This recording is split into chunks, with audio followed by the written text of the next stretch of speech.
أشهد أن لا إله إلا الله وحده لا شريك له وأشهد أن محمدا عبده ورسوله لا نبي بعده اللهم صل وسلم على نبينا محمد وعلى آله وصحبه أجمعين أما بعد.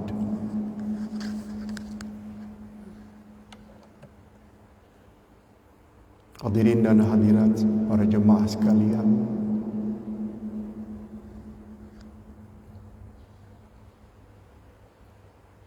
khasnya Ustaz Fakhrul Razi, Ustaz Aufa,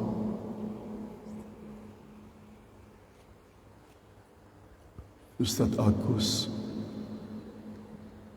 dan jemaah sekalian, dan lebih khusus lagi anak-anak yang dikasihi, Assalamualaikum warahmatullahi wabarakatuh.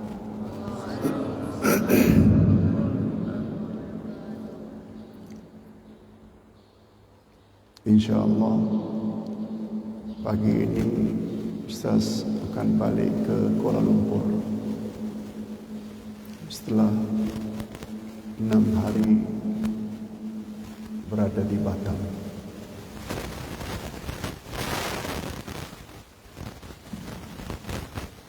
Hari ini adalah hari yang ke-16 kalau tak salah.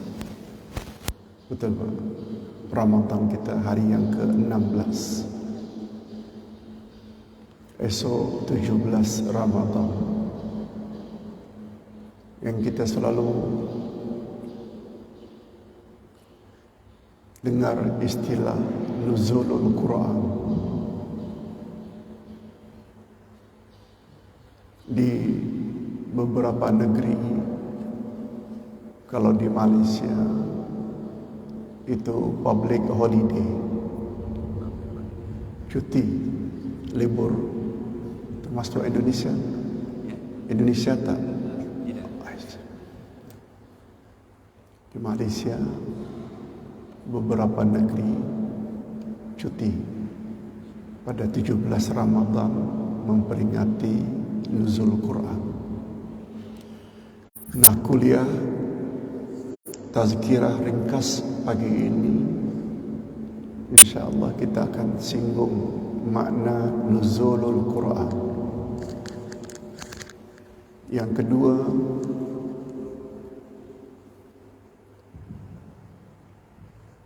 apa kewajiban kita terhadap Al-Quran.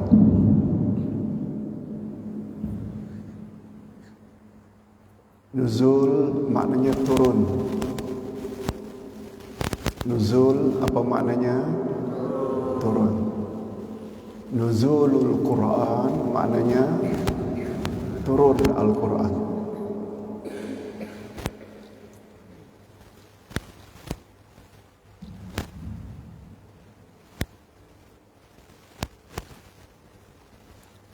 Allah Subhanahu wa taala berfirman pada ayat 1 surat Al-Qadar. A'udzubillahi minasyaitonirrajim. Bismillahirrahmanirrahim. Inna anzalnahu fi lailatul qadar. Sesungguhnya kami telah menurunkan Al-Quran di malam Lailatul Qadar.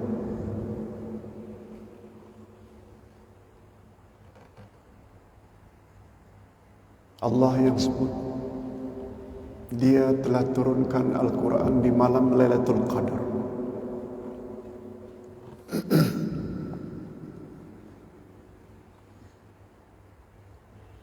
Dan menurut Nabi Muhammad sallallahu alaihi wasallam,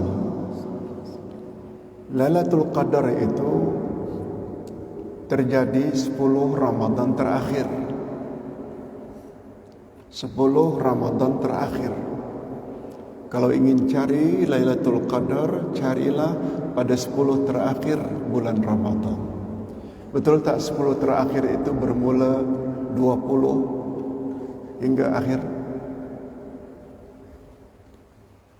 Lalu mengapa diperingati nuzulul Quran 17 Ramadan? Betul tak 17 itu sebelum 20?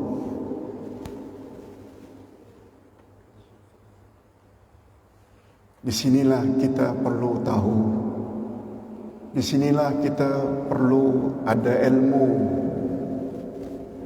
bahwa turun Al-Quran ada dua fasa, dua marhalah, dua peringkat,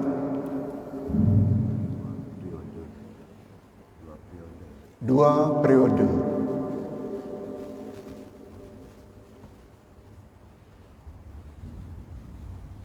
Rupanya Al-Quranul Karim turun 17 Ramadan adalah turunnya Al-Quran dari Lauh Mahfuz ke langit dunia. Dari Lauh Mahfuz ke langit dunia, bukan ke bumi. Sekaligus serentak 30 juzuk.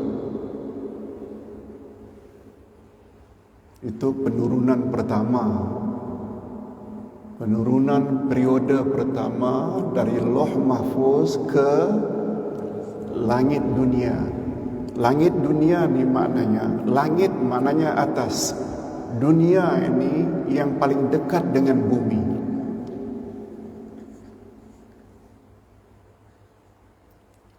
Kemudian langit yang berada di langit dunia, Quran yang berada di langit dunia turun sedikit demi sedikit kepada Nabi Muhammad sallallahu alaihi wasallam bermula di Gua Hira. Iqra.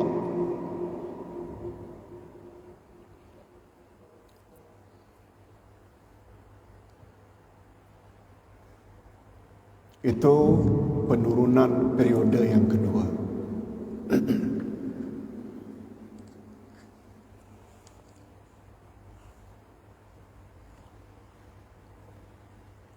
Jadi penurunan Al-Quran ada berapa periode? Dua. Penurunan pertama dari Lauh Mahfuz ke langit dunia, kemudian sedikit demi sedikit bermula dengan Iqra kepada Nabi Muhammad sallallahu alaihi wasallam ketika beribadat di Gua Hira. Itu penurunan yang kedua.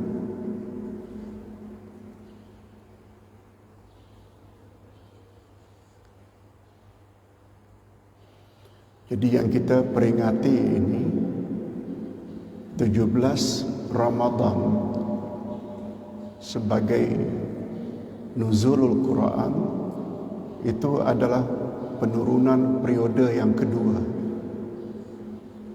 Sedangkan penurunan pertama itu berlaku di malam Lailatul Qadar sekaligus. Jadi kalau kita ada ilmu, no problem. Tak disebut penurunan Al-Quran 17 Ramadan. Boleh tak? Boleh. Itu penurunan yang kedua ketika Nabi berada di Gua Hira.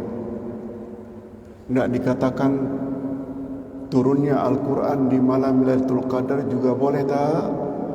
Itu penurunan yang pertama dari Lauh Mahfuz ke langit dunia sekaligus. Sedangkan sedikit demi sedikit diturunkan kepada Nabi bermula dengan Iqra bismi rabbikal ladzi khalaq selama 23 tahun. 10 tahun di Madinah, 13 tahun di Mekah.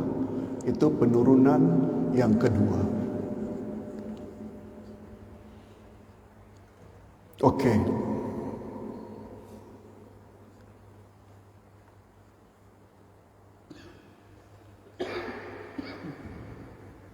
Kalau istilahnya penurunan,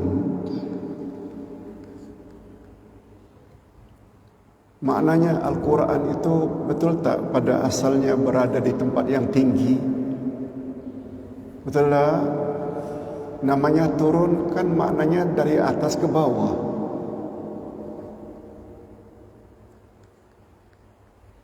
Langit, as-sama, dalam bahasa Arab maknanya ulu, tinggi.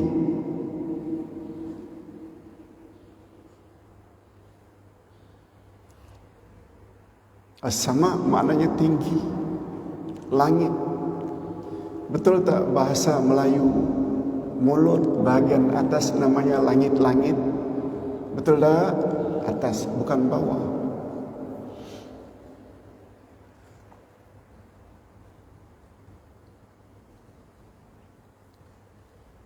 Itu sebabnya menurut pandangan yang tepat, Allah itu di langit. Langit maknanya Allah itu di tempat yang tinggi.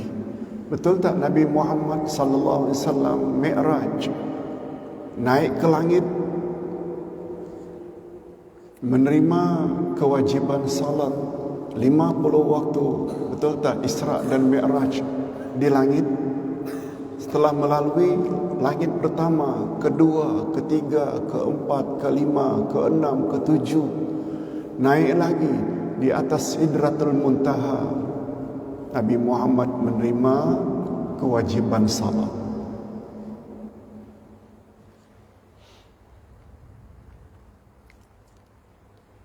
Nah, sekarang kita fokus apa kewajiban kita terhadap Al-Quran. Seorang ulama besar dari Pakistan, Dr. Ahmad Asrar, dalam bukunya yang asalnya bahasa Urdu, kemudian diterjemahkan dalam bahasa Arab, judulnya Madza yajibu 'alal muslimina tijahal Quran. Apakah kewajiban orang Islam terhadap Al-Quran? Kata beliau ada 5. Ada berapa? 5.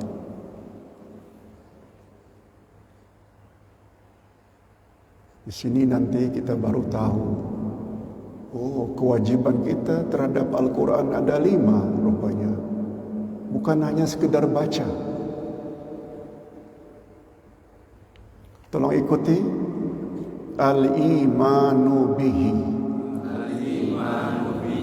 tilawatuhu, al-fahmu bihi, al-amalu bihi, tablighuhu ilal akharin.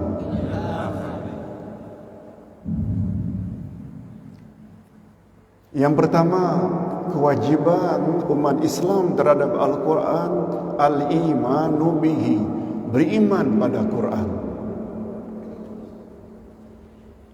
Kalau ada orang Islam tak beriman, tak percaya pada Quran, kafir. Lawan iman apa? Kafir.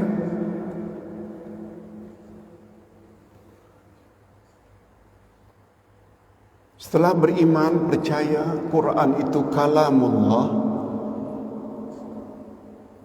kita kewajiban kedua tilawatuhu. Apa makna tilawatuhu? Membacanya. Macam yang kita semua baca. Alif Lam Mim, dzalikal kitabu la raiba fihi, hudal lil muttaqin. Sebagaimana yang imam tadi baca surat Al-Fatihah dan surat As-Sajdah. Itu namanya apa? Tilawah. Sudah berapa? 2. Iman dan tilawah. Ya, ada lagi ke Pak Ustaz? Ada. Al-fahmu bihi, memahami Al-Quran.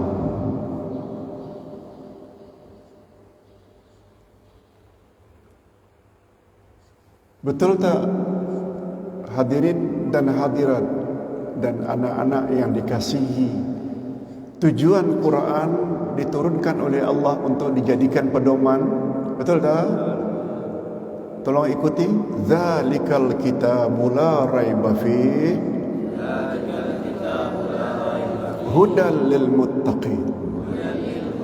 Inilah kitab Al-Quran, tidak ada sedikit pun keraguan di dalamnya, pedoman bagi orang-orang yang bertakwa. Macam mana hendak dijadikan Quran sebagai pedoman bila kita baca Quran kita tak faham? Betul tak? Bagus kita baca Quran, bagus kita hafal Quran, tapi kalau sekedar hafal tak cukup. Quran diturunkan untuk dijadikan pedoman. Khasnya kalau kita ingin jadi orang yang bertakwa. Betul tak? Untuk jadi orang yang bertakwa, syarat utama mesti jadikan Quran sebagai pedoman. Apalagi semalam kita ada sebut, ingin mendapat kejayaan, mafaza, ayat 31 dari surah An-Naba, inna lil muttaqina mafaza. Sesungguhnya untuk orang-orang yang bertakwa, mafaza. Mafaza maknanya kemenangan, kejayaan, kesuksesan dunia akhirat. Syarat. Nah, setelah kita faham yang ketiga, yang keempat, al-amalu bihi, kita kena amalkan, laksanakan dalam hidup.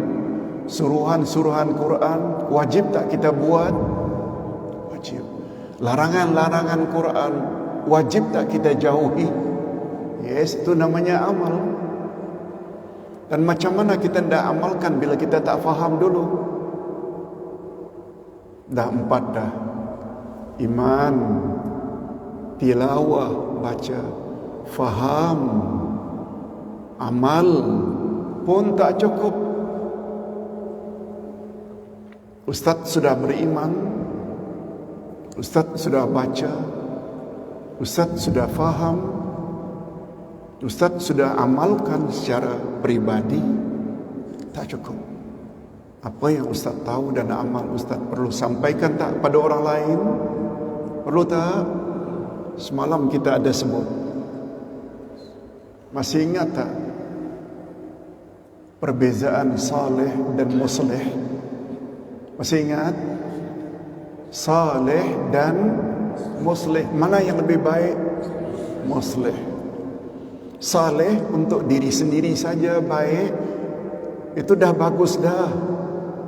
Tapi ada lagi yang lebih bagus, muslih. Selain jadi orang baik, kita mesti berusaha memperbaiki orang lain.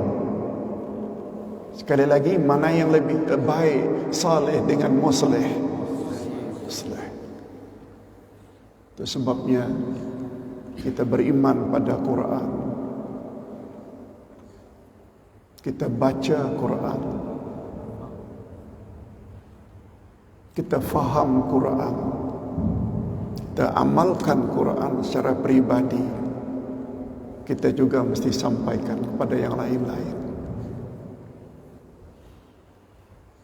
Itu sebabnya asas mafaza Islamic boarding school yang kita inginkan, kita bina di bawah. Prinsipnya surat Wal Asr. Prinsipnya surat Wal Asr. Telah ikuti? A'udzubillahi minasyaitanirrajim. Bismillahirrahmanirrahim. Wal Asr. Innal insana lafi khusr illa alladhina amanu wa 'amilus salihat wa tawasaw bil haqq wa tawasaw bis sabr. Demi masa seluruh manusia dalam keadaan rugi. Al-insan itu alif lam yang berada di depannya dipanggil dalam kaedah bahasa Arab listighraqil jinsi. Seluruh jenis insan semuanya rugi kecuali alladzina amanu, mereka yang iman. Wa amilu salihati, mereka yang melakukan amal saleh, akhirnya jadilah orang saleh. Tapi tak cukup, wa tawasaw bil haq, mereka juga mesti menyampaikan kebenaran. Nah, bila menyampaikan kebenaran, dia akan jadi saleh atau muslih? Muslih. Belum tentu lagi jadi muslih kalau tak ada syarat yang keempat, wa tawasaw bis sabri, sabar. Betul tak anak-anak sekalian, bila kita sampaikan kebenaran, orang suka banyak, orang benci juga banyak. Betul tak? Malah kita dituduh yang bukan-bukan. Penyebar ajaran sesatlah, inilah, itulah, sabar. Tujuan kita buat Mahfazah Islamic Boarding School adalah untuk membentuk individu-individu yang bebas dari kerugian. Syaratnya pertama mesti ada iman. Yang kedua, apa yang dia imani dia amalkan secara pribadi. Sampai situ saja ke ayat atau ada sambungan lagi dua? Sampai situ ke full stop? No. Iman dan amal tak cukup. Mesti ada tambah wa tawasaw bil haq. Boleh tak dengan kata lain wa tawasaw bil haq itu dakwah? Boleh tak? Menyampaikan kebenaran. Dan kebenaran itu datangnya dari mana? Dari Allah. Tolong ikuti Al-Baqarah 147. Al-haqqu min rabbik fala takunanna minal mumtarin. Kebenaran itu datangnya dari Tuhanmu. Oleh sebab itu kamu jangan sekali-kali ragu-ragu. Betul tak semua perkataan Allah dalam Quran benar belaka? Betul tak? Tolong ikuti. Zalikal kitabu la raiba fi hudal lil muttaqin. Inilah kitab Quran, tidak ada sedikit pun ragu di dalamnya. Lebih-lebih lagi bila kita faham bahasa Arab. Bila isim diawali dengan lam alif di depannya, yang mengakibatkan isim itu berbaris di atas huruf akhirnya, dia membawa makna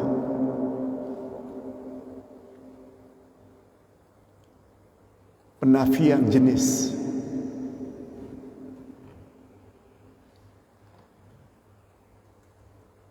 An-nafyu lil jinsi. Bahasa kita, Ustaz buat contoh. Tolong ikuti. La haula wala quwwata illa billah. Haulun maknanya daya, quwwatun maknanya kekuatan.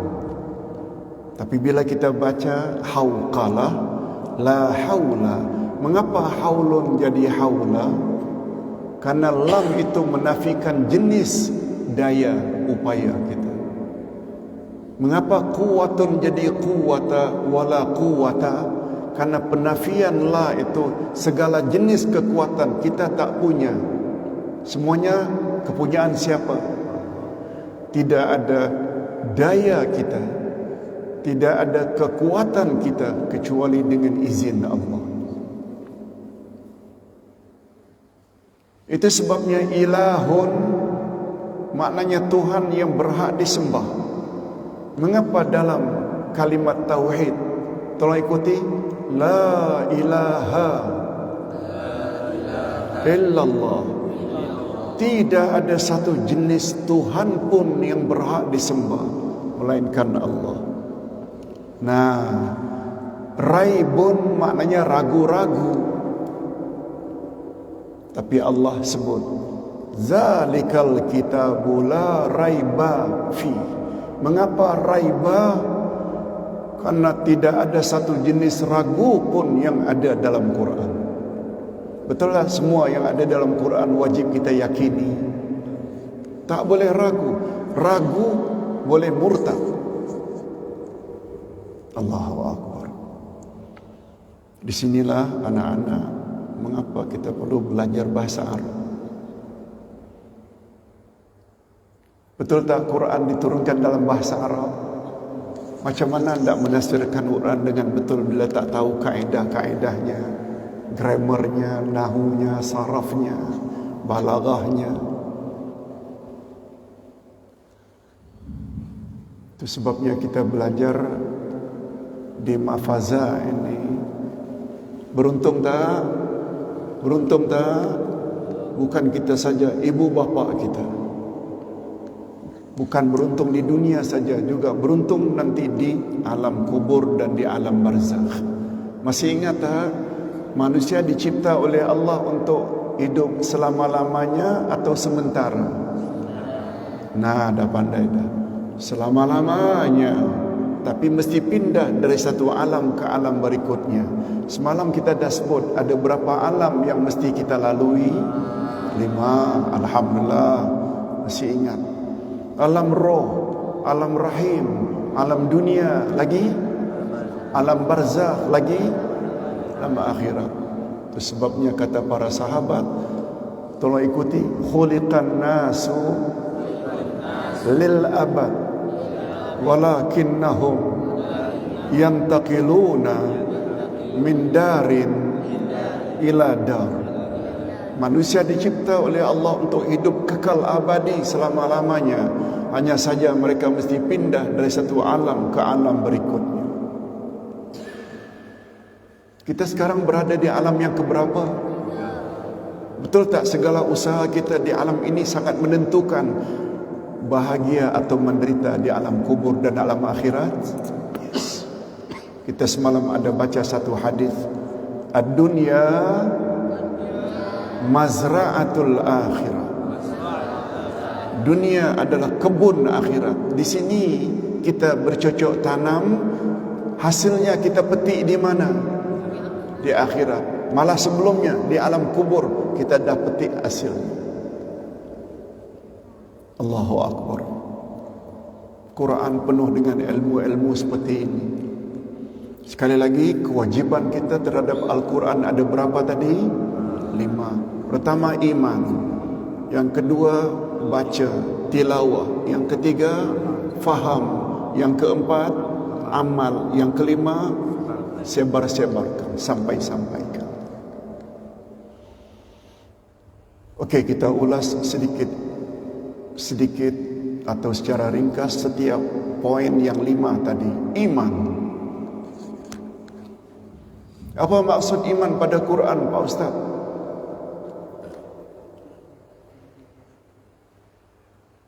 Maksudnya, iman itu percaya, yakin.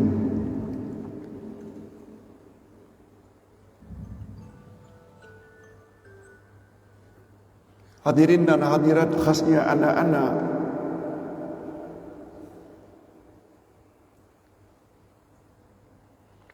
definisi atau ta'rif Al-Quran yang kita perlu imani, dia adalah wahyu ilahi, kalamullah. Quran adalah wahyu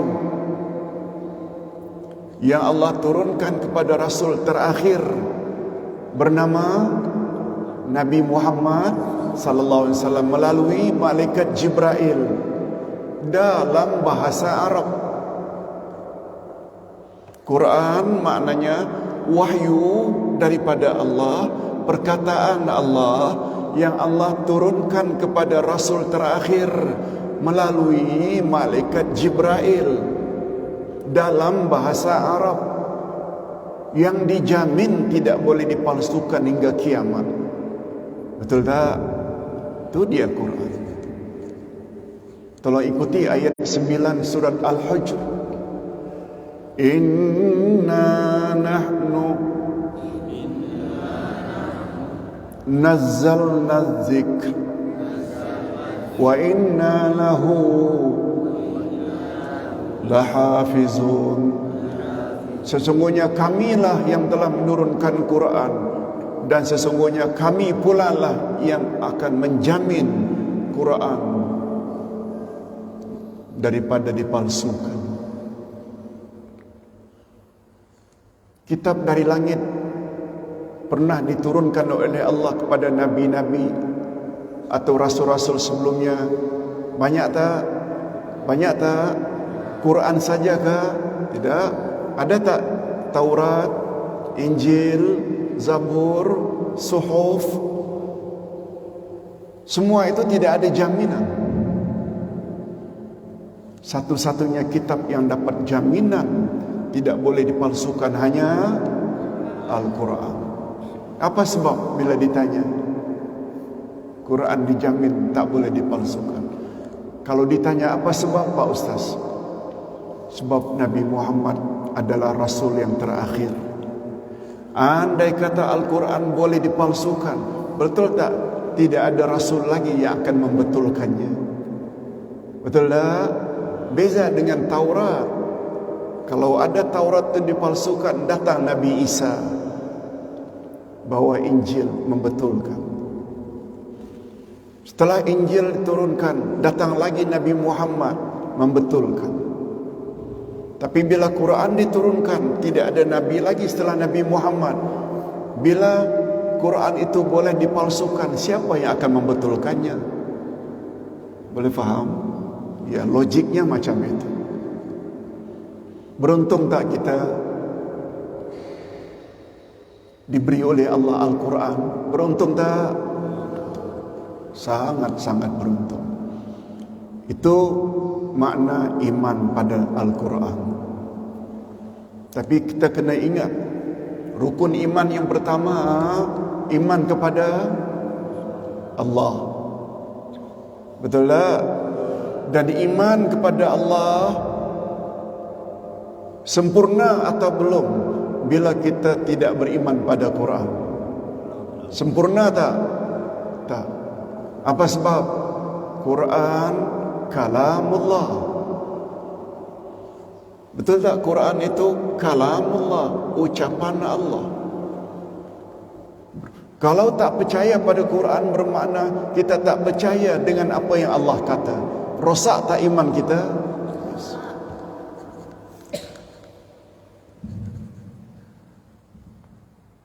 Itu sebabnya kata Imam Asy-Syafi'i, imam kita, makna iman pada Allah, makna iman pada Rasul, tolong ikuti. Amantu billah wa amantu ma jaa anillah wa amantu bir rasul wa amantu bima jaa anir rasul. Aku beriman pada Allah dan juga aku beriman segala yang datang dari Allah. Betul tak yang segala datang dari Allah adalah Al-Quran? Dan aku beriman kepada Rasul, dan aku juga beriman dengan apa yang datang dari Rasul. Betul tak yang kedua? Ini maknanya kita juga beriman dengan hadis Nabi. Yes.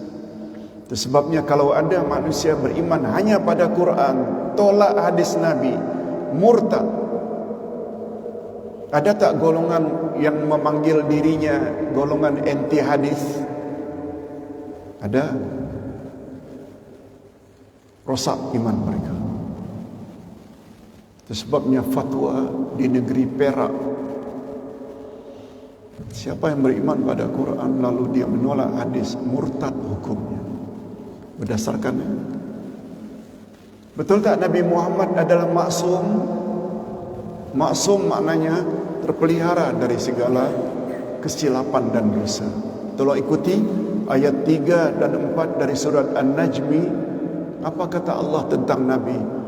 Wa ma yantiqu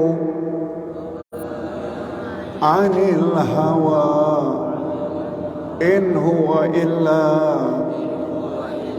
wahyu yuha. Tidaklah yang Nabi Muhammad katakan itu berdasarkan hawa nafsunya. No. Tapi semua yang Nabi Muhammad kata adalah wahyu. Lihat tu cantiknya bila kita faham Quran. Bagus tak? Semuanya ada pengajaran. Itu sebabnya sangat tepat kata-kata para sahabat. Tolong ikuti. Al-ilmu ma qala Allah wa ma qala Rasul. Ilmu yang sebenar-benar ilmu ialah apa yang Allah katakan dan apa yang Rasul katakan.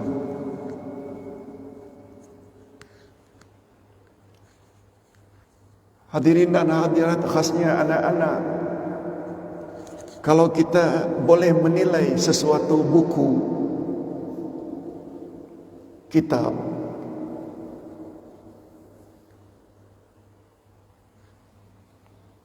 kita hormat tak satu kitab apabila pengarangnya memang hebat?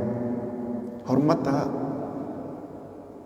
Mungkin anak-anak tak pernah dengar namanya Profesor Dr. Hamka. Pernah dengar? Okey, kalau yang sudah dewasa semua tahu. Orang Indonesia yang sangat hebat ilmu agamanya, penulisannya, namanya Profesor Dr. Hamka. Karena beliau selain mahir dalam ilmu agama, juga mahir dalam sastra. Jadi orang yang membaca bukunya hormat tak, percaya tak dengan apa yang beliau tulis, apalagi ada profesor, ada doktor. Betul tak maknanya ilmunya tinggi? Tapi itu semua tak dapat dibandingkan dengan kehebatan Allah. Betul tak Allah tak pernah silap? Tak dapat dibandingkan dengan kehebatan Nabi Muhammad. Betul tak Nabi Muhammad itu maksum, tak pernah silap? Tapi mengapa umat manusia hari ini begitu respek bila buku itu dikarang oleh seorang profesor, doktor, tak kiralah ilmu apapun, tapi tidak hormat terhadap Quran dan hadis Nabi? Salah sangat. InsyaAllah kita sekolah di Mahfazah, kita akan tekankan perkara ini supaya kita selamat daripada kesesatan. Tolong ikuti sabda Nabi, riwayat Imam Malik dalam kitabnya Al-Muwatta, taraktu fikum amraini in amsaktum bihima lan tadillu abadan, Al-Quran wa sunnati. Aku tinggalkan dua pedoman untukmu wahai umat, selagi kamu berpegang teguh, kamu tak akan mungkin sesat selama-lamanya, yaitu Quran dan sunnahku. Lagi-lagi Allah gunakan lan tadillu. Mengapa gunakan lan tadillu? Sebab dalam kaedah bahasa Arab, lan itu dia punya faedah, tolong ikuti, harfun nafi lil abad. Huruf menafikan yang bersifat abadi. Selama-lamanya kamu tak akan sesat bila dalam hidup ini kamu ikut Quran dan sunnah Nabi. Allahu Akbar. Okey, mungkin kepanjangan tazkirah kita pagi ini. Yang mustahak dan penting, kewajiban kita terhadap Quran ada berapa? Yang pertama, iman. Yang kedua, baca. Yang ketiga, faham. Yang keempat, amalkan. Yang kelima, sebar-sebarkan. Nuzul Quran ada berapa periode? Dua. Nuzul Quran ada dua periode, dua marhalah. Marhalah pertama dari Lauh Mahfuz ke langit dunia, dan dari langit dunia sedikit demi sedikit kepada Nabi Muhammad sallallahu alaihi wasallam, itu periode yang kedua. Mudah-mudahan Apa yang kita sampaikan walaupun ringkas, mudah-mudahan ada manfaatnya. Dan ini juga dibuat secara live. Jemaah Pak Ustaz di Malaysia yang ribuan jumlahnya juga sedang dengar sekarang. Terima kasih Ustaz Aufa. InsyaAllah tahun 2020 ini, Ustaz 2023 ini, Ustaz akan selalu balik setiap bulan ke Batam untuk beri tazkirah semacam ini. Kita buat online juga dapat didengar oleh jemaah kita di seluruh dunia. Bagi yang suka, sukalah. Bagi yang tak suka pun banyak juga. Biasalah. Disitulah perlu kesabaran. Betul tak? Kita akhiri dengan doa. Alhamdulillah Rabbil Alamin. Wassalatu wassalamu ala ashrafil anbiya'i wal mursalin. Wa ala alihi wa sahbihi ajma'in. Rabbana zidna ilman nafi'a. Wa rizqan tayyiba. Wa amalan mutaqabbala. Ya Allah, berilah kami ilmu yang berguna. Berilah kami rezeki yang baik-baik. Dan terimalah segala amal saleh kami. Rabbana ighfir lana dzunubana wa liwalidina warhamhum kama rabbawna shighara. Ya Allah, ampunkanlah dosa kami dan dosa kedua ibu bapa kami, dan cucurilah mereka rahmat-Mu ya Allah sebagaimana mereka telah didik kami sejak dari kecil. Allahumma a'tiq riqabana wa riqaba abaina wa ummahatina minan nar.